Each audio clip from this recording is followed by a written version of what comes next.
মিটিংয়ে কি বললো তুমি? কি বললো মিটিংয়ে? বিজেপিকে ভোট দিতে হবে। লক্ষ্মী ভান্ডার চাই না। ছেলে মেয়েদের স্বামীদের যে কাজ নেই, খাবে কি করে? সংসারে 1,500 টাকা নিয়ে কি হবে?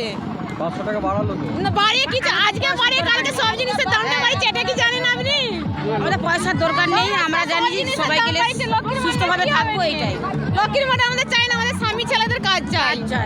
যেমন লেখাপড়া হোক, ছেলেদের চলাফেরা করতে পারে। রাজ্য চাই না, সমাজকে আমরা জাগিয়ে তুলতে চাই।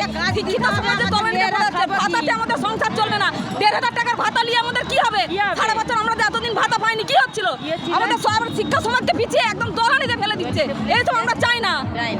লক্ষ্মী ভান্ডার দরকার নেই, আপনি লক্ষ্মী ভান্ডার পান? আমাদের কিছু দরকার নেই। আমরা যে পরিস্থিতিতে রয়েছি সেটা যদি আমাদের করে দেয়, আমরা সবসময় আছি। কার সাথে আছেন? দিদির সাথে না দাদার সাথে? দাদার সঙ্গে সাথেই আছি আমরা। হ্যাঁ, আমরা দাদার সাথেই থাকি। দাদা দেখবে, দাদা এই জন্য তো চলে এসেছি কত দূর থেকে, সব চাষবাস ফেলে রেখে। লক্ষ্মী ভান্ডার দরকার নেই, আমরা খানাকুল পাতুল থেকে এসেছি। বাদল থেকে? হ্যাঁ। মঙ্গলপুর এসছে? হ্যাঁ, আমাদের গাড়ি এসছে। ওই তো মিটিংয়ে কি বললো তো সবই শোনা যাচ্ছিল। এটা মহিলা কর্মীদের নিয়ে। হ্যাঁ, গ্রুপে সব মিটিংয়ে। কি বলছে? বিজেপিকে ভোট দিতে বলছে? হ্যাঁ, বিজেপিকে যে 500 টাকা করে বাড়ালো লক্ষ্মীর ভান্ডারে। 500 টাকা করে বাড়িয়েছে। কি হবে? তাতে কোনো কাজ হবে বলছে? এখন বাড়ি দিয়েছে, ভোট নিতে হবে, বাড়ি দিচ্ছে। ভোট দেবে না? হ্যাঁ, চেষ্টা করব না দেওয়ার জন্যে। লক্ষ্মী ভান্ডারের কাজ হবে না বলছে? হ্যাঁ, লক্ষ্মী ভান্ডারের কাজ হবে না। এখানে এখানে মহিলা মিটিং কি বলছিল?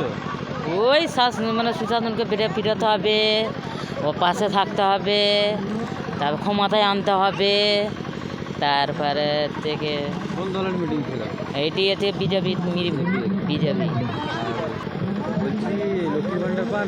লক্ষ্মীর ভাণ্ডারও যে 1,000 টাকা করে দিত, হ্যাঁ। এখন এবারে ভোট পাবে বলে 1,500 টাকা দিচ্ছে। এখানে মহিলা কর্মীদের একটা সম্মেলন হচ্ছিল, এখানেতে মহিলা স্বনির্ভর গোষ্ঠীতে বোঝানো হচ্ছিল যে অনেক যেই সব কাজ স্বনির্ভর গোষ্ঠীরা পায় সেসব কাজ পাচ্ছে না। তারপরে একদম শিক্ষা ব্যবস্থা তো তলানিতে গেছি, শুধু লক্ষ্মীর ভান্ডারের টাকা বাড়িছে বলি যে মেয়েরা আমরা তাতে একদম ঝাঁপ দিয়ে পড়বো, আবার সেই সরকার আনবো, সেই চেষ্টা আমরা আর করছি না।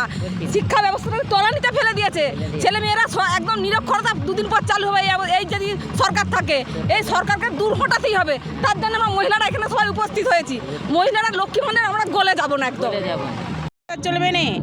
আর যে ছেলেদের জন্য 1,500 টাকা যে করেছে, ওইটা কি তাদের সংসারটা চলবে? চলবে না। কিন্তু ছেলেদের জন্য তো একটা চাকরি দেওয়া দরকার। কর্মসংস্থান। হ্যাঁ? লক্ষ্মী ভান্ডার পান আপনি?